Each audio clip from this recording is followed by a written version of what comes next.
여보세요? 어, 뭐? 방을 빌려달라고? 나 여행 가는 거 누구한테 들었어?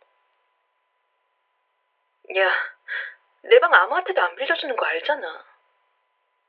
아니, 화낸 거 아니야.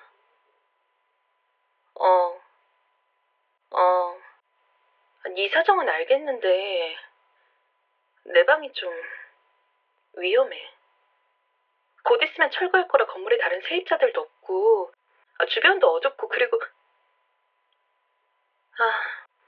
알겠어. 어,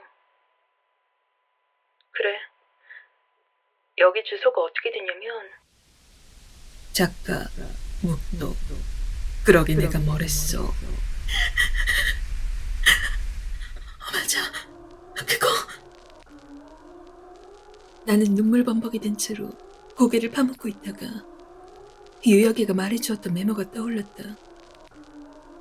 이 집에 있다 보면 분명 이상한 일이 생길 테니 그때가 온다면 꼭 확인해보라던.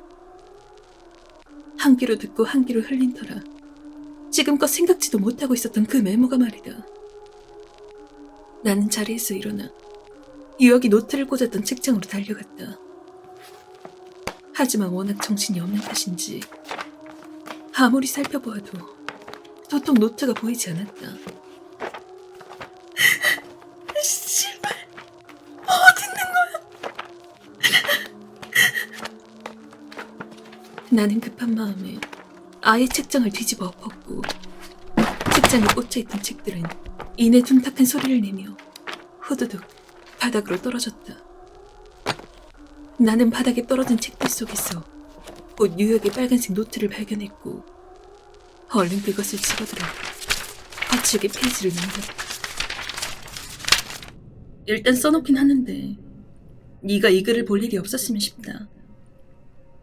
처음에는 카톡으로 보내놓으려고 했는데 자꾸 쓰다가 카톡이 꺼지고 이상한 오타가 나길래 결국 이렇게 메모로 남겨. 여기에 있는 것 중에 도움이 될 만한 게 있길 바라. 위층이나 옆집에서 쿵쿵거리는 소리가 거슬리게 난다면 무시해. 너도 알다시피 이 건물은 철거 예정이라 절대 세를 줄 수 없다는 주인에게 내가 무슨 일을 당해도 상관없다는 각서까지 쓰면서 사정사정해서 들어오게 된 곳이야. 다른 집에 살던 사람들은 진작 나갔어. 네가 들은 발소리는 발소리가 아닐 거야. 한 번씩 창문에 인기척이 느껴질 텐데 대개는 고양이일 거야. 어떻게 올라오는지 모르겠지만 신기하게도 그렇게 창틀에 올라오더라. 선반 위에 있는 고양이 통조림을 주면 먹고 금방 사라질 거야. 가끔 사람이 있는 경우가 있는데 그때는 창문을 열지 마. 창밖에 있는 사람이 할머니면 인사하고 아이가 있으면 창문을 3번 톡톡톡 두드려줘. 그리고 가끔, 아주 가끔 여자가 고개를 숙이면서 길을 물어보는 경우가 있는데 그때는 대충 여자의 뒤편을 손가락으로 가리켜. 여자가 잘 안 들린다고 창문을 열어달라고 하면 창문이 고장나서 열 수 없다고 해. 여자가 있을 때는 절대 창문을 열지 마.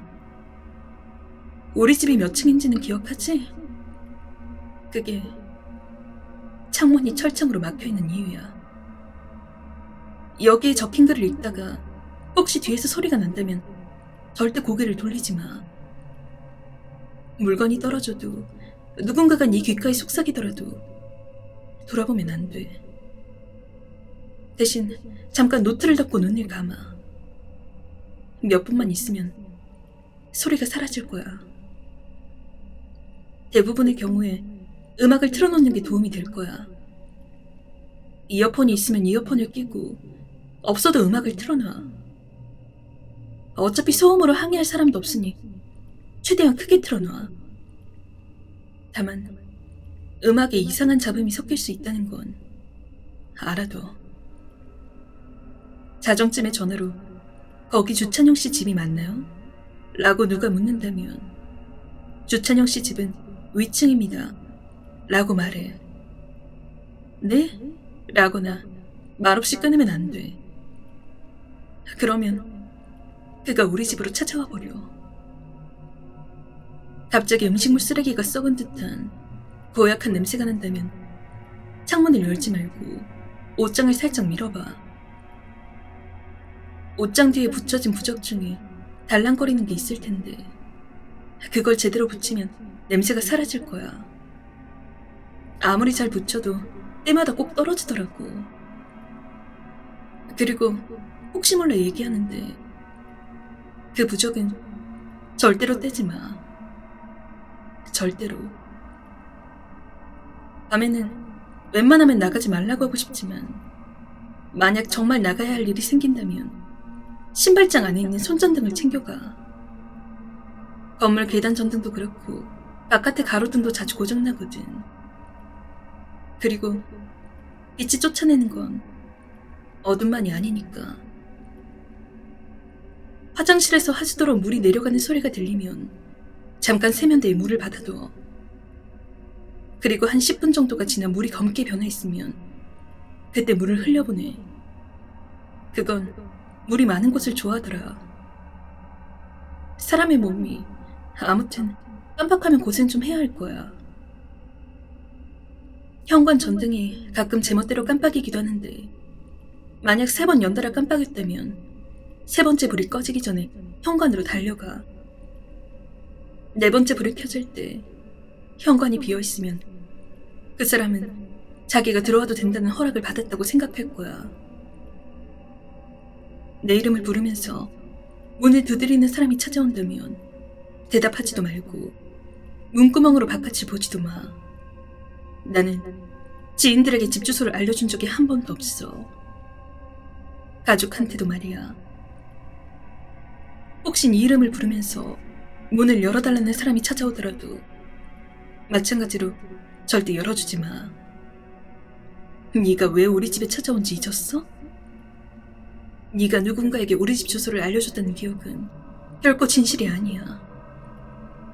너는 지금 그 누구가 누군지도 기억나지 않잖아. 혹시 집에 들어올 때 침대 위에 인형이 있었다면 지금 바로 그 인형을 옷장에 넣어.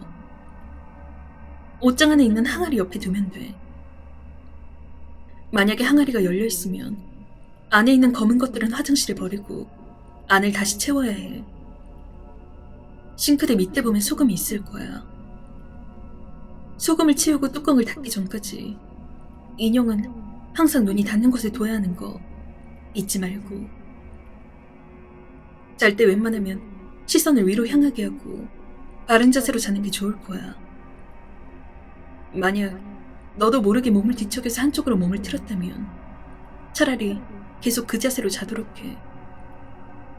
등 뒤에 있을 것과 눈이 마주치고 싶지 않다면 말이야. 네가 여기까지 읽었다면 내가 적은 글 중에 해당 사항이 없는 일이 일어난 거겠지.